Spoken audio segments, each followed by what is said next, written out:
começar o vlog com uma notícia bem legal. Agorinha a gente recebeu uma mensagem da nossa editora, Editora Pendragon. Eles fizeram, tem um tempinho, uma campanha para promover o catálogo deles em formato e-book. E o nosso livro teve mais de 1000 downloads em questão de 2 dias, se não me engano. Então, nosso livro que eu falo é esse aqui, né? A Vida é uma Tarde de Chuva, que é o segundo livro que eu e a Flávia escrevemos juntos e o primeiro que nós publicamos pela Editora Pendragon. Então nós ficamos muito surpresos, muito felizes, é claro, com esses 1000 novos leitores em potencial, né, e muito animados, porque vai vir a Bienal aí, a gente vai relançar o nosso primeiro livro agora pela Pendragon também. Então, de repente, a gente espera encontrar alguns deles por lá e a gente espera, é claro, que eles gostem da nossa história, né? Bom, agora é início da tarde, então o que eu tenho programado é a gravação de um episódio do Planos em Prática. Vai ser o 11º da 10ª história. Eu ainda estou me embrenhando ali no psicológico do protagonista da história, o escravo sem nome. Provavelmente hoje eu consigo fechar essa cena que eu estou trabalhando. Eu tenho ela desenvolvida até certo ponto e eu sei onde ela vai terminar, então eu só tenho algumas coisas para encaixar ali no meio. São justamente as coisas mais importantes da história.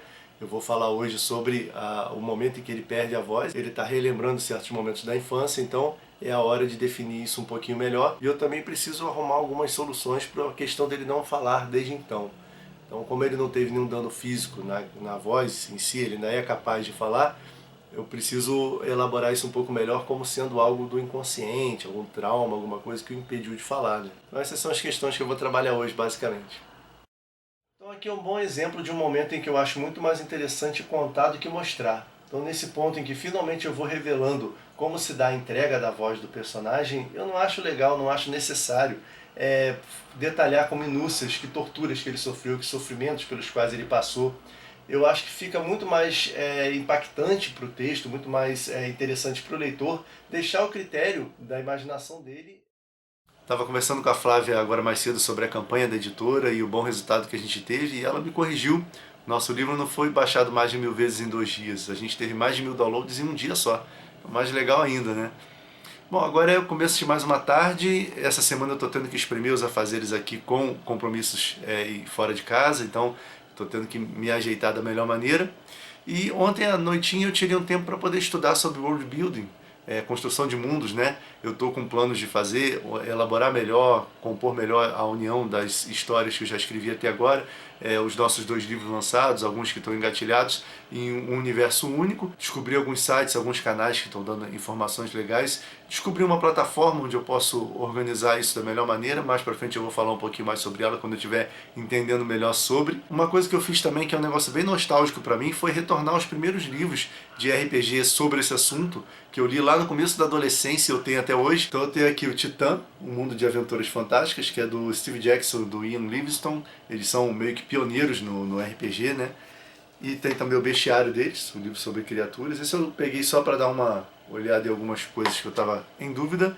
E o do GURPS Fantasy, que é um suplemento todo sobre um mundo medieval. Então não tem história aqui, tem só informações sobre um mundo medieval fictício, falando sobre cultura, aspectos políticos, geografia e tudo mais. Então por que eu voltei a esses livros também, né? Porque eu sempre gostei da maneira mais sucinta, mais ingênua que eles usavam para se organizar e para desenvolver esses mundos. É uma coisa mais orgânica. Basicamente existiam histórias nas aventuras solos, nas campanhas de RPG, e eles davam um jeito de amarrar isso tudo num único universo, né? É mais ou menos a abordagem que eu vou usar agora, porque esse universo que eu estou querendo construir também tem histórias com elementos em comum e eu preciso meio que justificar, encaixar cada um no seu lugar, né? Então assim, a forma como o livro era diagramado, ilustrado, né? Os mapas, por exemplo, né? Eu quero usar isso meio que um guia básico, porque eu tô buscando essa identidade, né? Mas enfim, chega de brincar agora de world building, de construir o universo. Está na hora de gravar o segundo vídeo do Stephen King. Agora eu vou falar sobre o estilo dele, sobre as características que compõem o jeito dele contar histórias. Eu acho que vai gerar um vídeo um pouquinho maior do que o anterior, mas eu espero que fique interessante. Mas é claro, os grandes artistas, e hoje no caso a gente está falando de um autor, em algum ponto da carreira desenvolvem sua marca, seu estilo próprio. E isso é algo que muitos e muitos artistas que ainda não chegaram lá meio que perseguem. Essa capacidade de deixar na obra características distintas que o público logo reconhece. Bom, o vídeo do Stephen King gravado, na verdade eu gravei uma parte dos tópicos que eu tinha planejado para falar, porque eu acabei me estendendo um pouquinho demais e eu percebi que o vídeo ia ficar muito grande. Então eu vou dividir em 2 vídeos para não precisar cortar nada e para as informações não ficarem muito atropeladas também. Então, agora eu ainda tenho um tempinho, eu vou voltar aos meus estudos sobre world building. Eu já quero esquematizar um mapinha ali, um protótipo de um mapa com base nas coisas que eu já trabalhei.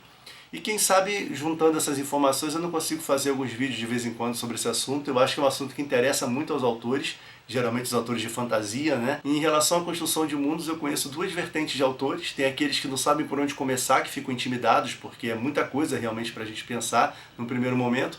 E tem outro tipo de autor que fica mergulhado nos detalhes do mundo que ele está criando e esquece de contar a história. Eu já tive épocas em que eu estava mais inclinado tanto a um perfil quanto ao outro. Hoje em dia eu estou um pouco mais organizado e tenho um pouquinho mais de produtividade. Então acho que dá para pensar em alguns tópicos aí, fazer alguns vídeos tendo em mente essas duas situações.